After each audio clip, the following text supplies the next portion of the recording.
ओम श्री वेद पुरुषाय नमः। नमस्कार। क्लास नंबर 454 श्रीमद् भगवद गीता जी शंकराचार्य जी के भाष्य के अनुसार आरंभ किया जाता है। ओम श्री सीता रामचंद्राभ्याम नमः। नमो गुरुभ्यः। ओम अथ काल देवताः श्री संवत् 2081 चैत्र शुक्ल पक्षः चतुर्थी बुधवारः कृत्तिका नक्षत्रम् उत्तरायणं वसंत ऋतुः। ओम तत्सत् श्री शंकराचार्याय गुरवे नमः। निराशीर्यत चित्तात्मा त्यक्त सर्वपरिग्रहः शारीरं केवलं कर्म कुर्वन्नाप्नोति किल्बिषम्।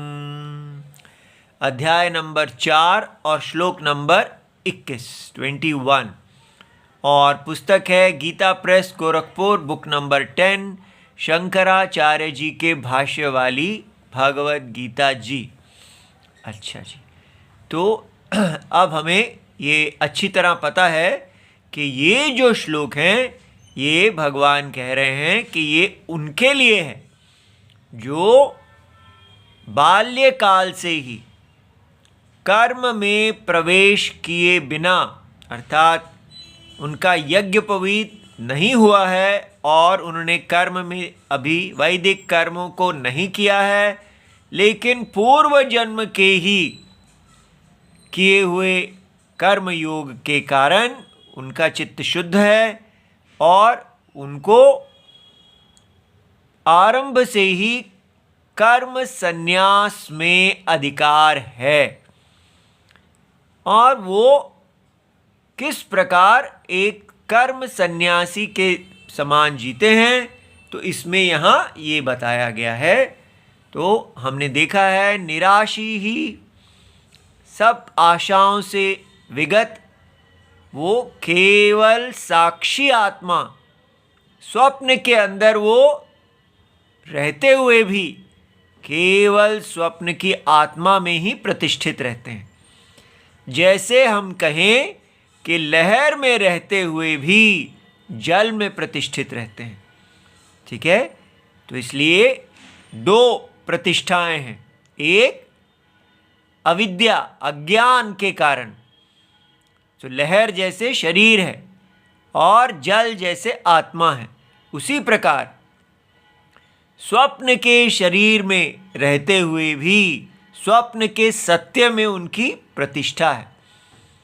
तो निराशी यत चित्तात्मा, उनका देह और उनका सूक्ष्म शरीर अर्थात इंद्रियां, मन, बुद्धि, अहंकार, चित्त, ये सब जो है ये साक्षी आत्मा से सदा व्याप्त वश में, कभी भी वो इनके वश में नहीं आते हैं और सदा सत्य के प्रत्यय में प्रतिष्ठित रहते हैं।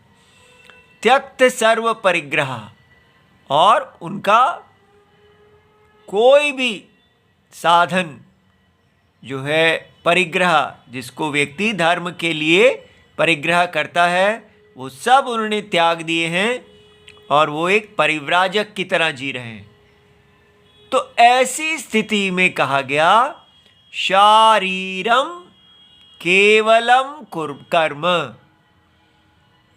तो वो शारीरम केवल शारीरम कर्म करते हुए कुर्वन् न आपनोति किल्बिषम, और उनको कोई भी पाप नहीं लगता।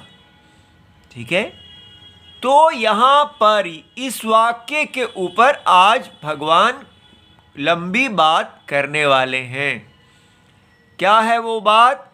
भगवान ने कहा है कि शारीरम, ये प्रत्यय जो है शरीर का, शारीरम माने शरीर से संबंध रखने वाला। तो जो भी कर्म शरीर से संबंध रखने वाला है उसको शारीरम कहा।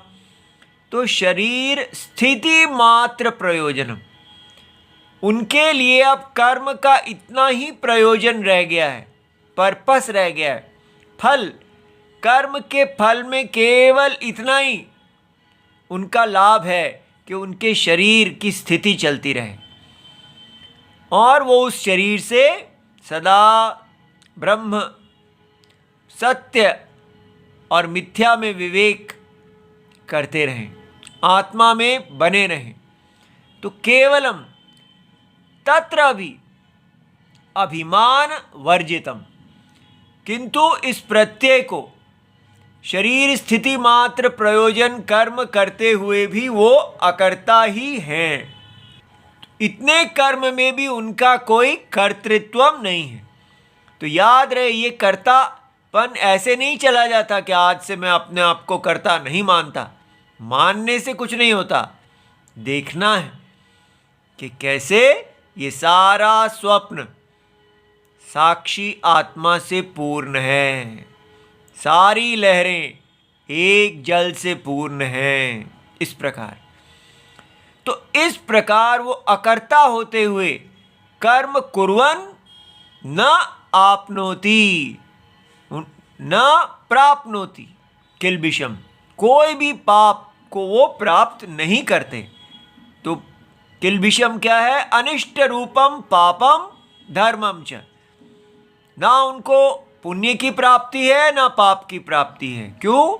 क्योंकि धर्म अपि मुमुक्षोः किल्बिषम एव, मुमुक्षु के लिए धर्म भी पाप ही है, क्योंकि बंध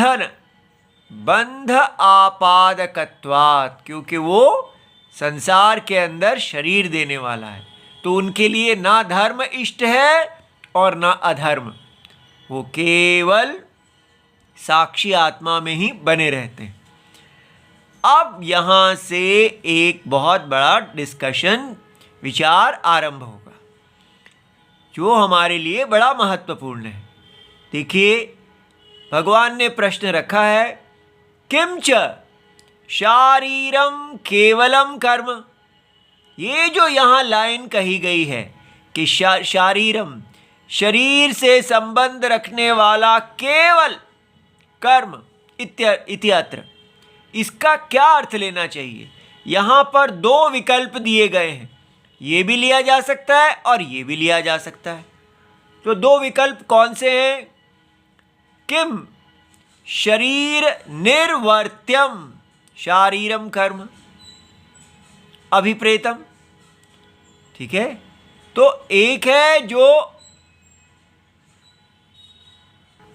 शरीर के द्वारा होने वाला, तो शरीर निर्वर्त्यम माने जो शरीर के द्वारा किया जाता है, शरीर जिसमें करने में साधन है, तो वो हम ये अर्थ ले लें कि वो शरीर के द्वारा जो कर्म किया जा सकता है वो करते हैं, तो शारीरम कर्म कहा जाए, और फिर भी उनको पाप नहीं लगता, ये अर्थ लिया जाए। और दूसरा अर्थ लिया जाए शरीर स्थिति मात्र प्रयोजनम, शरीर की स्थिति के लिए बस शरीर चलता रहे, उतने प्रयोजन में, उतना उनको कर्म के फल से लाभ है और उनका कोई प्रयोजन नहीं है, इसलिए केवल इतना ही कर्म करते हैं। ऐसे कर्म को शारीरम कहा जाए। ये बात समझ में आ गई आपको? दो विकल्प, कि एक में है कि शरीर से होने वाले सारे कर्म वो कर रहे हैं किंतु पाप नहीं लग रहा, और दूसरा है कि केवल वो शरीर की स्थिति के लिए कर्म कर रहे हैं और पाप नहीं लग रहा। ठीक है, अब ये देखिए, हमारा शास्त्र क्वेश्चन आंसर के रूप में पढ़ा जाता है। तो जैसे वो दो पॉसिबिलिटी, दो विकल्प जो हैं वो सामने रखे गए, तो इसके लिए ये प्रश्न पूछा जा रहा है, किम च अतः, इससे क्या लाभ है? क्या यदि शरीर निर्वर्त्यम शारीरम, शरीर से होने वाले कर्म को हम शारीरम कहें, यदि वह शरीर स्थिति मात्र प्रयोजनम, या केवल शरीर स्थिति मात्र प्रयोजन को कहें शारीरम इति उच्यते। तो अब वो कहते हैं इससे, इस पे बहुत विचार की आवश्यकता है। क्या? दोनों के ऊपर क्यों विचार करें? ठीक है, तो ये कहते हैं यदा यदा शरीर निर्वर्त्यम कर्म शरीरम। अगर हम शारीरम शब्द का अर्थ लेते हैं शरीर निर्वर्त्यम, निर्वृत्ति माने कंप्लीट करना, तो शरीर के द्वारा पूर्ण जो भी कर्म हो सकते हैं वो सब शारीरम है। अभिप्रेतम स्यात्, तदा तब क्या होगा? दृष्ट अदृष्ट प्रयोजनम। तो याद रहे कर्म दो प्रकार के होते हैं। एक है दृष्ट, अर्थात जो वैदिक नहीं है, जो आप अपने सब लोग जो कर्म करते हैं उसको दृष्ट कहते हैं, जो देखा जाता है, जो 5 ज्ञान इंद्रियों और अनुमान के आधार पर किए जाते हैं, कॉज इफेक्ट। और दूसरा है अदृष्ट। अदृष्ट है वैदिक कर्म, जो वेद के प्रमाण पे किए जाते हैं कर्म और फल के लिए। तो ये लौकिक कर्म फल है, जैसे भोजन बनाना, व्यक्ति बना रहा है, उसको आता है, वो कर रहा है, सब लोग कर लेते हैं। लेकिन यज्ञ करना ये अदृष्ट अर्थम है। तो दोनों शरीर से ही होने वाले कर्म हैं। तो दृष्ट अदृष्ट प्रयोजनम कर्म। तो प्रतिषिद्धम अपि, अब यही जो कर्म है इनके आप अदृष्ट में प्रतिषिद्ध कर्म भी होते हैं कि आपका ये धर्म है ये कीजिए और ये अधर्म है। जो चीज़ प्रतिषिद्ध है, जो चीज़ रोकी गई है, वो भी आप कर रहे हैं, क्योंकि शरीर से वो भी हो सकते हैं। अपि शरीरेण कुर्वन्, जो शरीर से आप दृष्ट अदृष्ट प्रयोजन, प्रयोजन माने उसका फल जो है, जिससे आपका लाभ है, जिसमें आप देखते हैं कि हाँ ये मुझे लेना है, और वो उसमें आप प्रतिषिद्ध भी कर रहे हैं, विहित भी कर रहे हैं। ये बात ठीक है दोनों, क्योंकि शारीरम कहा है कुर्वन्। अब इसमें कहा जाए कि न आपनोति किल्बिषम, क्योंकि शारीरम कर्म को करता है और उसको कोई पाप नहीं लगता। इति ब्रुवतः, यदि ऐसा कहा जाए तो ये क्या हो जाएगा? विरुद्ध अभिधानम प्रसज्येत।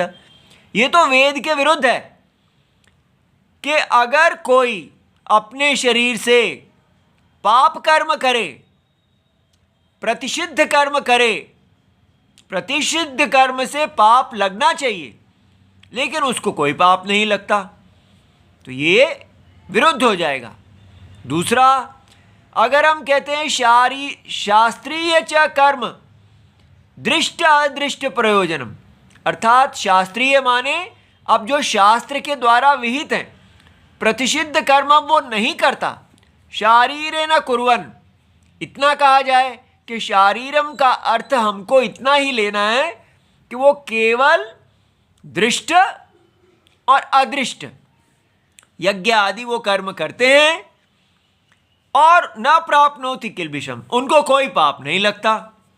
अगर ऐसा अर्थ लिया जाए इति अपि ब्रुवतः अप्राप्त प्रतिषेध प्रसंगः, ये लाइन कितना ये टेक्निकल वर्ड है, बड़ा अच्छा। क्या आप, अरे भाई ये तो पहले ही पता था, अगर कोई शास्त्रीय कर्म करेगा तो उसको पाप लगेगा ही नहीं। ये बात समझ में आई कि इसमें तो इसको बोलते हैं अप्राप्त प्रतिषेध। उस चीज का प्रतिषेध किया जाता है जो प्रतिषेध करने योग्य हो। तो यहां तो पहले ही पता था कि जो शास्त्रीय कर्म करेगा उसको पाप लगेगा ही नहीं, और फिर भी आप कह रहे हैं वो शास्त्रीय कर्म करता है उसको पाप नहीं लगता। तो ये इसमें ये दोष आ जाता है कि आपको जहां प्रतिषेध करना ही नहीं था वहां प्रतिषेध कर रहे हैं, अर्थात नेगेटिव कह रहे हैं। ये ऐसा वाक्य कहने की कोई आवश्यकता नहीं थी कि पाप नहीं लगता। तो ये बात, अब इससे हमें क्या लाभ है? हमें ये बात समझ में आ रही है कि ये जो यहाँ कहा गया है कि वो अपना शारीरम कर्म करते हैं और उन्हें कोई पाप नहीं लगता, ये एक लाइसेंस बन गया है। आजकल यही चल रहा है कि सब लोग सन्यासी बन जाते हैं और वो कहते हैं हम ना तो अपने शरीर की स्थिति के लिए काम कर रहे हैं जी, हम तो जो भी कर रहे हैं, रहना सहना खाना पीना इत्यादि जो कुछ कर रहे हैं वो तो अपने शरीर की निर्वाह के लिए कर रहे हैं, तो ये तो शारीरम कर्म है और हमें तो कोई पाप लगेगा ही नहीं। इसलिए वो अपने आप को पाप से ऊपर समझते हैं और इसी आड़ में स्वेच्छाचार जीवन जी रहे हैं। वो समझते हैं ये पाप पुण्य जो है ये तो अज्ञानियों के लिए है, और अब हम बड़े ऊंचे हो गए हैं, हम पाप और पुण्य से ऊंचे हो गए हैं, इसलिए हम जैसा भी जीवन जीते हैं हम तो शरीर यात्रा के लिए ही जी रहे हैं। तो थोड़ा ऐसे जी लिया, थोड़ा वैसे जी लिया, कुछ भी कर लिया, ये तो बस केवल सब अपने आप को झूठ में रख के वो एक स्वेच्छाचारी जीवन जीते हैं। ठीक है, इससे बहुत सावधान होना चाहिए। इसलिए जो लोग मान लो गृहस्थ आदि हैं, सन्यासी नहीं हैं, वो अगर कोई पाप करते हैं तो उनके मन में बड़ा पश्चाताप होता है, हाय ये हमने क्या कर दिया, और वो उसके लिए भगवान से क्षमाशील होते हैं, कुछ प्रायश्चित आदि कर्म करना चाहते हैं, और कहते हैं हम आगे से नहीं करेंगे, हमसे हो गया। लेकिन ये जो लोग हैं, ये लोग तो कहते हैं हम पाप से ऊपर हैं। देखिए भगवत गीता में लिखा है, उनको जो व्यक्ति सन्यासी होता है उसको कोई पाप नहीं लगता। तो ये बहुत खतरा है। ठीक है, अब क्योंकि ये श्लोक जो है ये अत्यंत दुर्लभ, शंकराचार्य जी जैसे कोई बहुत दुर्लभ कोई ऐसे व्यक्ति होते हैं जो बचपन से ही सन्यास के अधिकारी होते हैं। और आजकल क्या हो रहा है, हर व्यक्ति बिना किसी कर्म योग को किए, बिना किसी धर्म को धारण किए सीधा सन्यास ले रहा है। जब वो सन्यास लेता है तो उसके अंदर राग और द्वेष शुद्ध हुए ही नहीं होते, कोई ज्ञान उत्पन्न हुआ ही नहीं होता। वो केवल बस कुछ चार इधर उधर कुछ पढ़ लेता है, और बस क्योंकि हमारे देश में इस प्रकार गेरुए कपड़े इत्यादि साधु वस्त्र के लिए बड़ा आदर है, तो वो जाके एक बिजनेस शुरू कर लेता है और पाप जीवन जीता है। इसलिए हमें बहुत सावधान होना चाहिए। ये गुरुजी लोग जो बच्चों को अपने आश्रमों को बढ़ाने के लिए सन्यास आदि देते हैं, इनसे हमें बचना चाहिए। हमें अपनी रक्षा के लिए सदा राम जी की शरण लेनी चाहिए। राम जी हमें कभी धोखा नहीं देंगे, वो ही सच्चे गुरुजी हैं। ठीक है, इसलिए ये जल्दी जल्दी सन्यास लेने के चक्कर में ना रहें। ये बचपन से ही सन्यास ले लेना इत्यादि, इसको दुर्लभतम के लिए ही रखें। हमारे लिए क्रम सन्यास ही सबसे अच्छा है।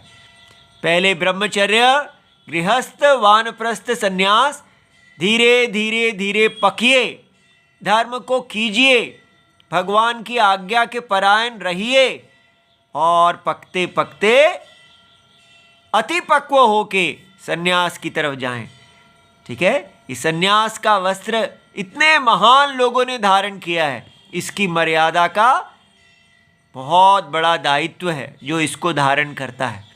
ठीक है, इसका पूजा भाव बना के रखें। तो इसलिए आपने देखा ये श्लोक कितना समाज को गिरा सकता है कि सन्यासी को पाप नहीं लगता, न आपनोति किल्बिषम। ठीक है, कपड़े धारण कर लेने से, दाढ़ी उगा लेने से या मुंडन करवा लेने मात्र से ही कोई सन्यासी नहीं हो जाता। तो कैसे होता है? ठीक है, ये अंतरात्मा भगवान राम जी ही आपको सन्यास देते हैं।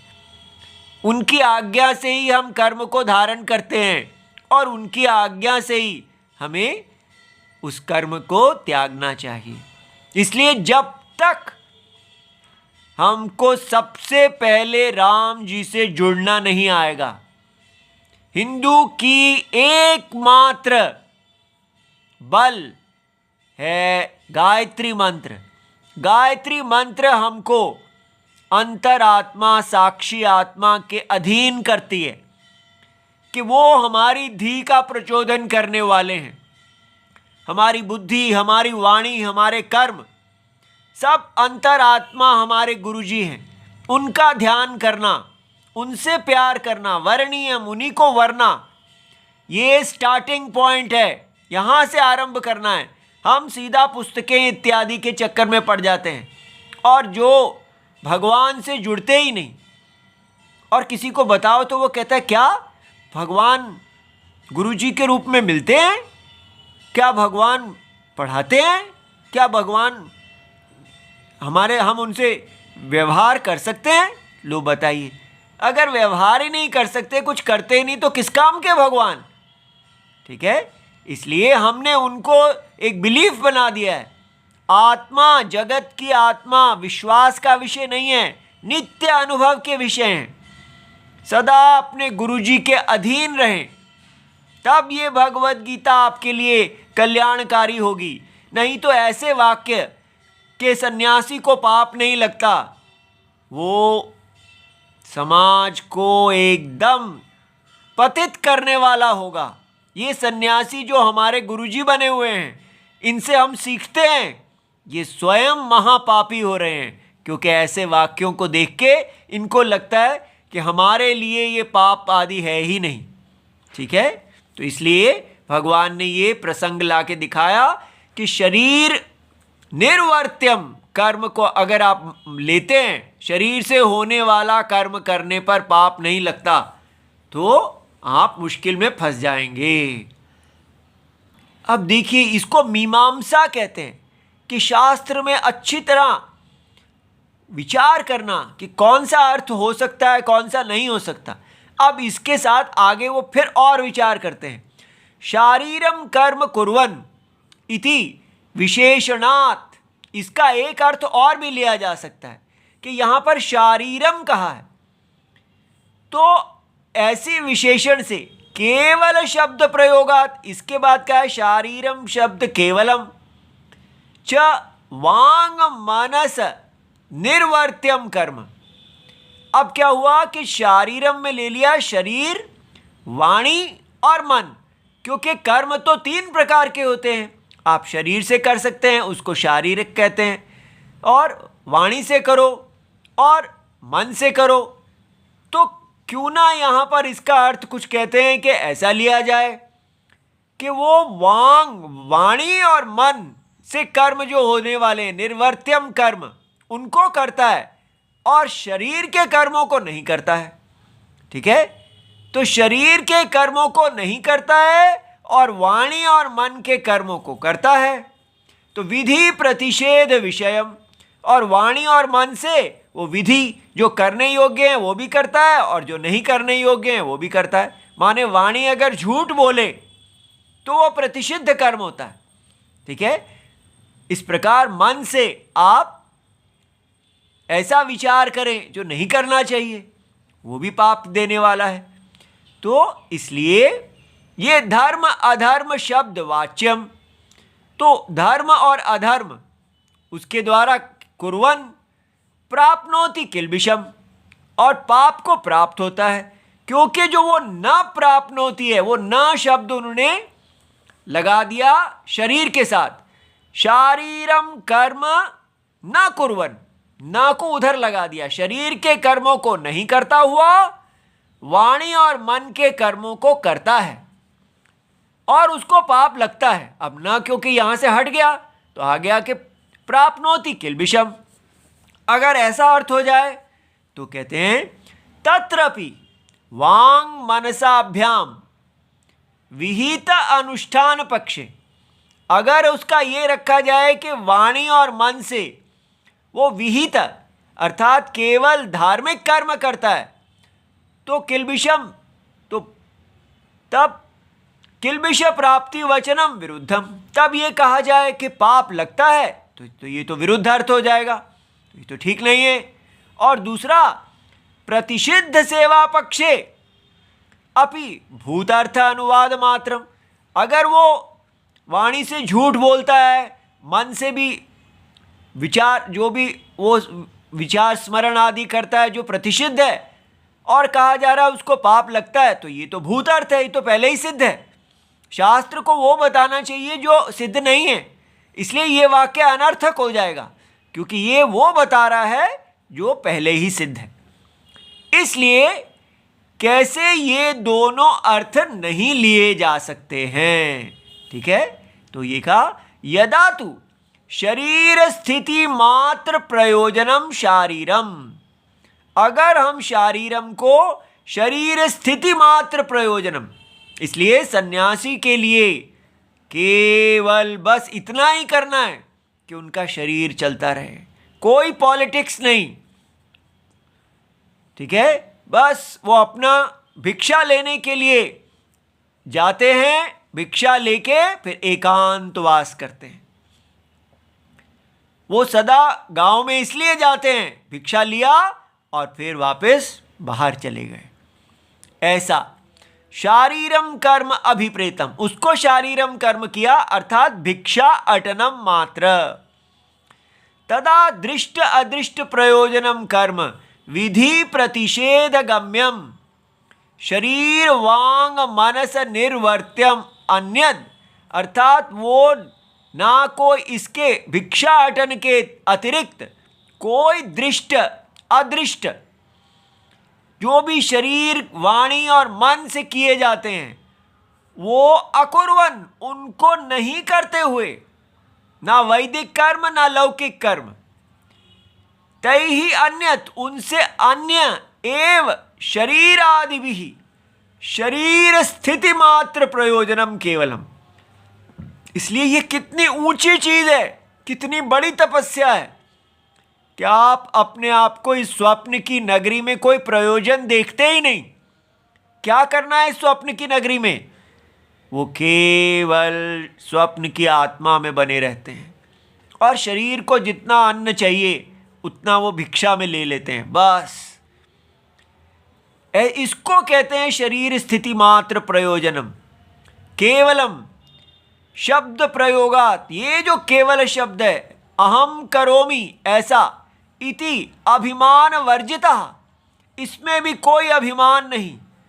शरीर आदि चेष्टा मात्र, केवल शरीर की जो चेष्टा है, लोक दृष्टिया कुर्वन, लोक की दृष्टि में लग रहा है जैसे वो क्रिया कर रहे हैं। न आपनोति किल्बिषम, यहां कहा गया है जो व्यक्ति ऐसे जीते हैं उनके लिए कोई पाप नहीं है।